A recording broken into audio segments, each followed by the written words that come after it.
10 जुलाई 2016 Taiwan का Taipei शहर। दो लोग एक बैंक के एटीएम बूथ में घुसते हैं। दोनों के चेहरे पर मास्क और सिर पर टोपी थी। एक बाहर पहरा दे रहा था और दूसरा सीधे एटीएम मशीन के सामने जाकर खड़ा हो जाता है। लेकिन वो ना कोई कार्ड डालता है, ना कोई बटन दबाता है। वो बस इंतजार करता है और फिर होती है वो अविश्वसनीय घटना। अचानक एटीएम मशीन खुद ब खुद पैसे उगलना शुरू कर देती है, बिना किसी कार्ड के, बिना किसी पिन के, बस पैसों की बारिश। मिस्ट्री क्लू चैनल के नए एपिसोड में आपका स्वागत है। जो आपने देखा वो किसी फिल्म का सीन नहीं था। ये इतिहास की सबसे बड़ी और सबसे सोफिस्टिकेटेड साइबर बैंक डकैती का एक हिस्सा था। इस ऑपरेशन के पीछे थे कुछ रहस्यमयी हैकर्स जिनका नाम था कार्बानक ग्रुप। 2 सालों तक उन्होंने पूरी दुनिया को हिलाकर रख दिया था।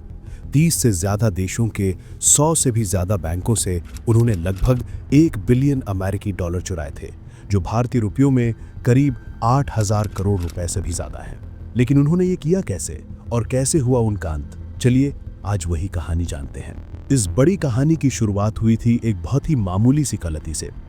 कहानी शुरू होती है मैक्सिम नाम के एक बैंक कर्मचारी से। बाकी दिनों की तरह वो ऑफिस में काम कर रहा था। अचानक उसके पास एक ईमेल आता है। ईमेल उसी के एक सहकर्मी सर्गेई ने भेजा था।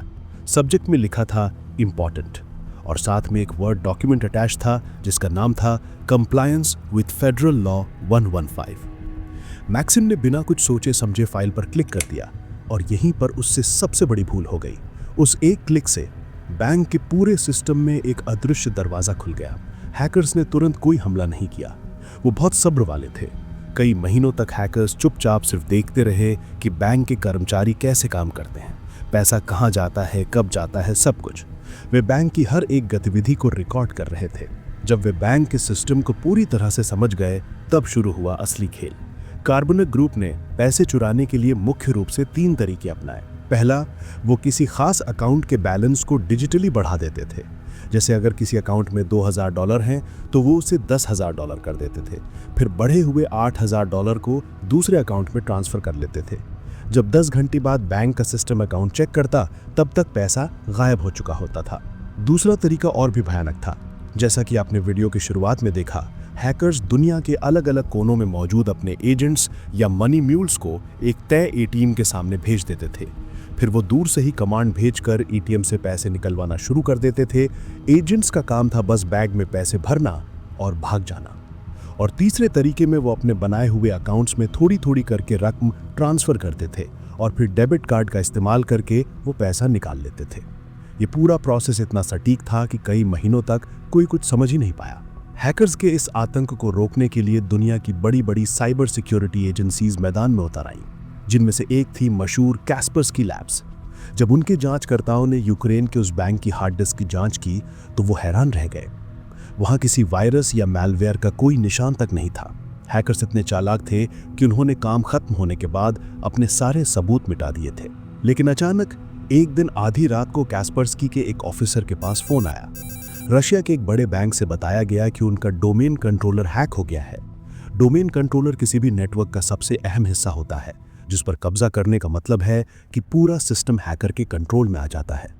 जब कैस्परस्की की टीम उस सिस्टम की जांच कर रही थी तो उन्होंने हैकर्स को लाइव एक्टिविटी करते हुए देखा।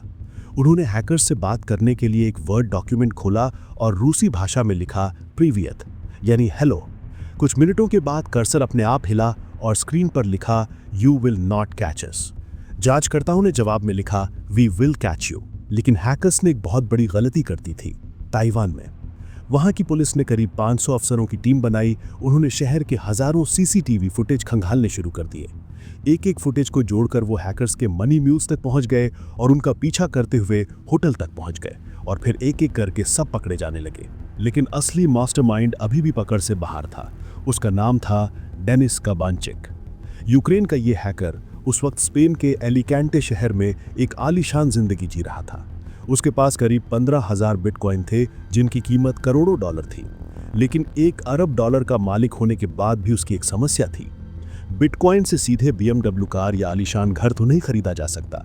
इसके लिए उसे असली कैश की जरूरत थी और इसी कैश का इंतजाम करने के चक्कर में वो कुछ निशान पीछे छोड़ गया।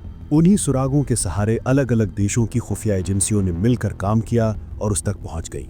6 मार्च 2018 को स्पेन की पुलिस ने उसके घर पर छापा मारा और इतिहास के सबसे शातिर साइबर क्रिमिनल्स में से एक को गिरफ्तार कर लिया।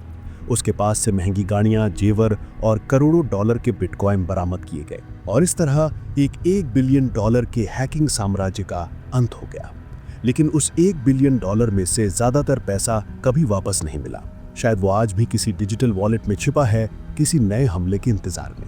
एक इंसान की एक छोटी सी भूल कितनी बड़ी तबाही ला सकती है, ये सोचकर हैरानी होती है ना। इस डिजिटल युग में शायद हम में से कोई भी पूरी तरह से सुरक्षित नहीं है। इस पूरी घटना के बारे में आपकी क्या राय है, कमेंट्स में जरूर बताइए। और हाँ, मिस्ट्री क्लू यूट्यूब चैनल को सब्सक्राइब करना मत भूलिएगा।